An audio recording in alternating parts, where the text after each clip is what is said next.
Bonjour à tous et bienvenue sur ce brief Forex et matières premières de ce jeudi 4 septembre. Donc comme d'habitude, on fera un point sur l'indice dollar, l'euro USD, l'or et le pétrole américain WTI. Avant cela, comme vous le savez, j'ai fait un questionnaire pour savoir si vous êtes intéressé pour rejoindre un groupe privé. Groupe privé, ça vous permet d'avoir des analyses, des conseils, de la formation et d'autres choses. Le questionnaire, ces trois questions, ça dure 30 secondes. Vous pouvez être anonyme si vous le souhaitez. Merci à ceux qui l'ont déjà fait et merci à ceux qui le feront. On va passer aujourd'hui au calendrier éco. Et calendrier éco, hier on a eu j'en ai parlé sur les briefs, donc indice et également crypto.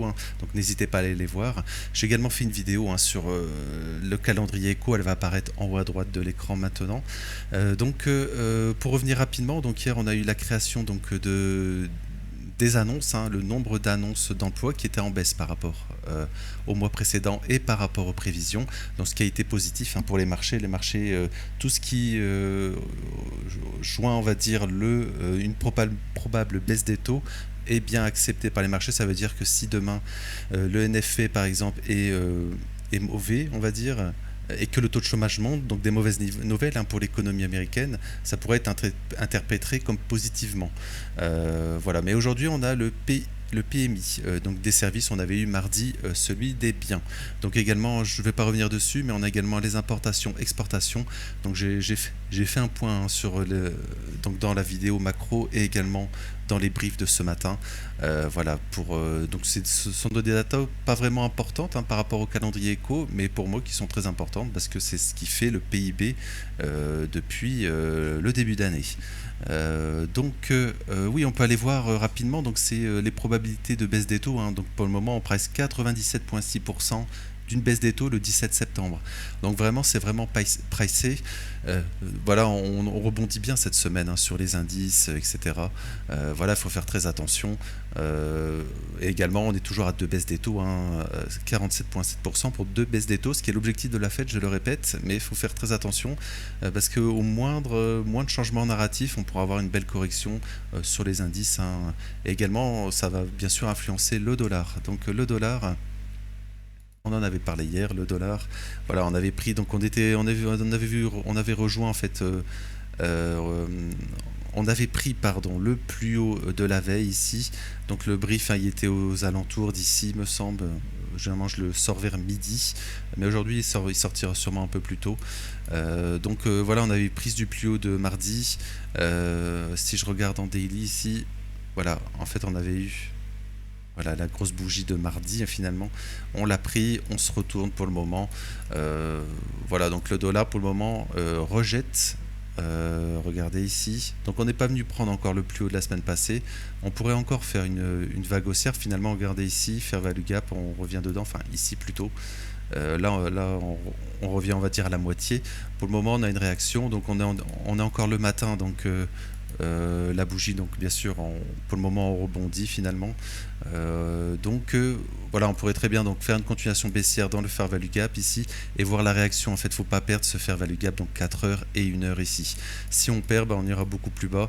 Mais on pourrait très bien refaire une jambe baissière ici pour ensuite refaire une jambe, un creux ascendant et donc refaire une jambe haussière. Voilà, c'est vraiment possible.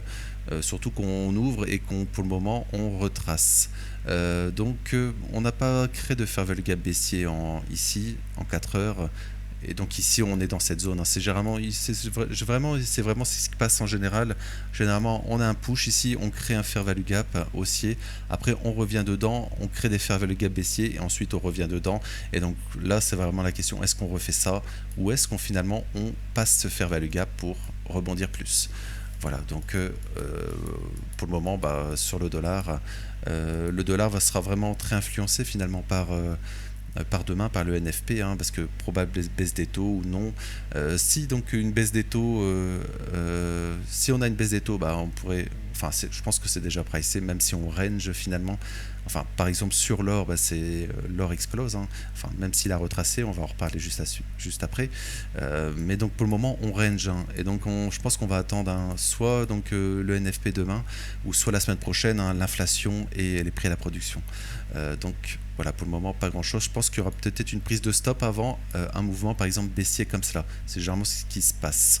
Voilà, pour le moment, on est vraiment sur, on va dire, un scénario comme ça. Si on fait ça, on aura une continuum baissière sur le dollar, ce qui profiterait alors aux indices et tous aux actifs à risque.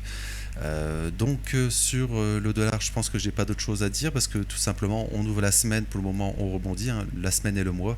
On pourrait donc même remonter un peu plus, faire value gap aussi ici.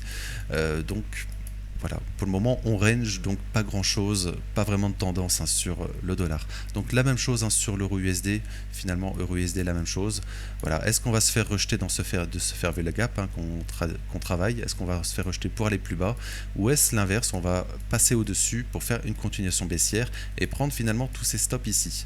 Voilà, donc c'est l'inverse, hein, de l'indice dollar. Donc je vais enchaîner par l'or très intéressant. Donc on avait dit on était totalement hors de Bollinger, donc on a refait une jambe haussière hier, si vous vous souvenez, on était ici, hein, pour le brief. On faisait ça, donc on dit on pourrait faire une nouvelle jambe haussière et ensuite, en étant hors des bols de Bollinger, on pourrait avoir une correction. Donc la correction, on l'a maintenant. On a créé un fair value gap ici encore, donc on est dedans. Théoriquement, on réintègre donc les bols de Bollinger, donc techniquement, on pourrait encore consolider un petit peu aujourd'hui et ensuite refaire une jambe haussière sur l'or. Voilà, mais la tendance est bien sûr haussière et il faut bien sûr, pour le moment, c'est des briefs daily, donc pour le moment, voilà, sur du long terme, je veux dire, j'ai toujours le même scénario qu'on pourrait donc corriger sur l'or avant la fin de l'année.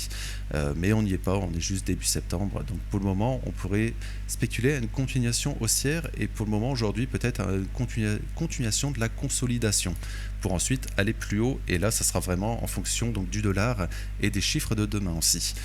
Donc je vais terminer par le pétrole. Alors le pétrole également, hein, on avait dit qu'on pourrait peut-être faire un nouveau plus haut, mais on ne l'a pas fait.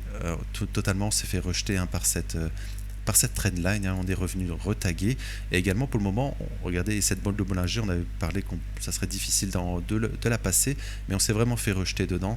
Voilà, généralement, c'était hier, ça aurait dû être vraiment la journée pour la passer. Donc pour le moment, on réintègre, hein, le fair value gap weekly, baissier. Regardez, pour le moment, on a méché dedans. On a été chercher tous ces plus hauts ici, fair value gap, et pour le moment, on rejette à la baisse. Pour moi, l'objectif, hein, sur le pétrole WTI, hein, américain, donc pour moi, c'est toujours d'aller chercher plus bas. Donc on est en tendance baissière, canal baissier, regardez, et donc l'objectif, après avoir fait ce scénario, hein, je le répète, hein, donc c'était cessez-le-feu en Iran, on fait une consolidation, manipulation haussière ici, dans un fair value gap, continuation, expansion baissière, et donc là on retague en fait cette zone ici, et pour le moment on n'en voit plus bas, donc vraiment pour moi c'est toujours baissier sur le pétrole. Donc voilà, je vais pas faire une vidéo trop longue, donc demain, très important, hein, le NFP. Cet après-midi aussi, hein, le PMI. Et moi, je vais bien sûr suivre les importations et les exportations qui sont dans le calcul, hein, du PIB. Je vais m'arrêter là pour aujourd'hui. Donc n'oubliez pas le questionnaire. Encore une fois, merci à ceux qui l'ont déjà rempli et à ceux qui le feront. N'oubliez pas également donc le Discord et n'oubliez pas également de vous abonner, de liker la vidéo pour la soutenir. Et donc je vous souhaite donc une belle journée et merci.